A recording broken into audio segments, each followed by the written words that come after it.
सवाल मौसा के घरे जन सदिया पर में गैला नहीं बहन तो अकेले जाए के ससुर कहीं हमें का कर जाएगा तू ना जीवा हम का कर जाएगा गजब के बात बतियाव तारा मजे अगर आपको बतियावत है तोर मौसी है रे मौसी हम रखत है जब इतना देखत है इतना विकराल घाम हो सोचत हुआ कि हम करिया ना हो कि हम घाम में जाए हम मरी अब बरसतिया के समय हम कहली कि दा मौसी के लड़का भर हो दा हम वही देखले आए गबर गबर गेला तू का करे जेबा हम मिठाई 5 किलो ले गिरा हम कल जाएगा तो हमें ना जाएगा आज घाम उगड़े तो तू चल लो पागल हम बूढ़ पुराने कलर आ गए गरम तेल में छौका ये सब कहूँ जी बन जे भेगमवा में आ वो समय ना सकता जब बरसतिया होत रहल तो पन्या बरसत करी दा हम जाइन हो तो मार गबर गबर 5 किलो आम लेके गईला वहाँ हमार जाए जरूरी रहे। अरे हम समझे तो तोहार कितना जरूरी रहल आज ये समय ना तोहार जरूरी है। अब देख नाबा नाबा तू ठहर हम तो पुरान ठहर ली कि ताई न ताई ससुर ना जइबा तो कैसे कोई चिन्ह कि के कर लाती पोता लड़का हुआ काल के डेट में बिया हो तो करे के बाद जइबा तो न ससुर हम समझते तोहार बात हम कुछ समझते हमें मत बकूफ बनावा तोहार लगता कौनों के साथ लुकुर पुत्र बेटे करवा का बार ले करवा का कबार 2 मिनट में कान कबार के मारा झूठा झूठा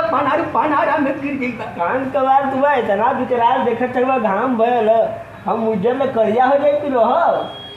अब फिर नहीं भली लगा जब तक लिया के अरे फिर लबली वही समय कहली पर सतिया में तो फिर लबली लगावत हुआ तो वहाँ मार जाकर लुपुर पुतुर कैले हुआ वहाँ के उल्टा सीधा बात पर चलो उल्टा पुल्टा सब बरसतीला सूरज भगवान देखत बड़ा और से जना तक गुस्सा के उगर बना देखे उनकर बीबी छोड़ के चल गई बा माई के अब भाग के भाग जा दूसरे के बीबी छोड़ी यही चक्कर में तो एक रुपया न्यूनता कोई दिए आज 100 रुपया अपन के रख लिए बहुत जरूरी है ना रिश्ता संबंध टूट जाए रे। अरे हम ना जाए तू अपन जा तू अपन समझाओ जाते घरे अरे जाते हम ना जाए हमें बेवकूफ समझ ले हुआ का परोजना गोयल घामे में आज फोटत बा गोर से करिया हो गल बा तो क्या वही तर हमो के करिया करवा का लगत जा दर परोजना में फट फट करवा चले ई आपन तर मौसी है हां हमर तारू भाई न हमरे सड़ू भाई रंग हो जी रे और तना देरी ना रंग झट में आज रंग झले तो सड़वाई हमें बेवकूफ समझ ले हुआ का ये हीरा ऐसे जिद ना करे के अरे तो हूं कैसे जिद ना करे हम समझे तो हर काम मैटर है तो जइबे कि ना तू जइबे बात भी ना जाए बनारू बात बिगड़ जाए चाहे रो हम हमरे कुछ नहीं रो जमीन जायदाद से बेदखल कर तब बात ना मन बात अरे दखल करा चाहे बेदखल करा हम जाते तो ना जइबा ना जाए मौसी का रिश्ता खत्म हो जाएगी खत्म हो गई कि खत्म हो जाए तू खत्म कर देला तो हम ना खत्म करो। अरे एक बेटे तू है हमारी शादी ब्याह रात भी रात को फोन करके पूछे भोजपुरिया जीजा का हाल भोजपुरिया जीजा का हाल यही चक्कर में जब पनिया बरसत है तो भाई से गिरल रहा गोड़वा जब टूटल रहल तो वह चक्कर रहल हम समझते ही का है तो गोड़ शादी खातिर बेटा दिल गोड़ तोड़ ले बाकी दिल ना तोड़बो कर हो चाहते यही तो मैं का है दिलवा तोड़त हुए जा दिलवा छोड़ा ना तोड़ती इनसे लाचार है जो आँख खोल के ताकत हो इनसे लाचार है हीरा ने तो हर तेल लगाई हो और साल मौसी वाला उससे का मतलब जा ना कहे के मौसी लागी तो अरे मौसी लगे जाए क्या ना चाहिए तो के 200 रुपया और ले लिए अरे हम 1 रुपया ना ले चाचा हीरा ना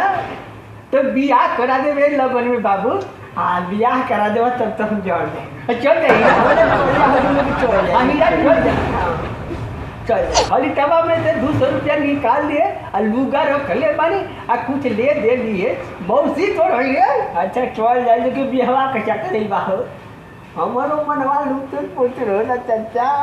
कौनो सामान ले जाइए तो मौसा के मोत दिए मौसी के दिए आ कह दिए कि भोजपुरिया चचा देना है करे जाते लगाई लियो हो चचा यह बतिया कहते हुआ तो सूरतिया ना सद चचा ये समझ में आवत कि अपलक नैना निरखत जाए सुगर सिरतिया गणिया में समाज शिकारी करबो निकल ला आ जाके तड़ू आइन के बोल जाए कि हम उनकरा की याद करेला। चचा हम पचमिया हम दे दिया, हमार सदिया जल्दी करा दिया, जुलाई में करा देबो नो। हो रही तू निकल ला निकलने ही हम तोहरे खातिर नीमन कांटाक्ट लई खोजले बानी। अच्छा बड़ा बढ़िया। अब की बार करा के दम लेवे के बात बाद है चचा की और सो नसीब हमार जाग जागी ना जागी तो सर की जगावो जी हो तो पक्की बिया होई है तो चला चचा तब हम जाते, हम बता देब उनके। बोल दिए कि हम उनकरा के याद कर रहे हैं। बड़ा यार मान दे उनके रात को फोन कर देवे ली। चला तई चचा जाई ना जाई भोजपुरिया चचा जाए हीरा का करुए ताली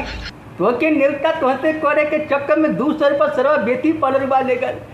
जा तार भू जा गई बात अरे वरे आगे नहीं है लिफाफा में कुछ लेटर देले हो कब कोई के देखो या मत तो ही देख लिया और हर ट्रिपल आई करिया बचा हाँ ये लिखले बानी आई लव यू।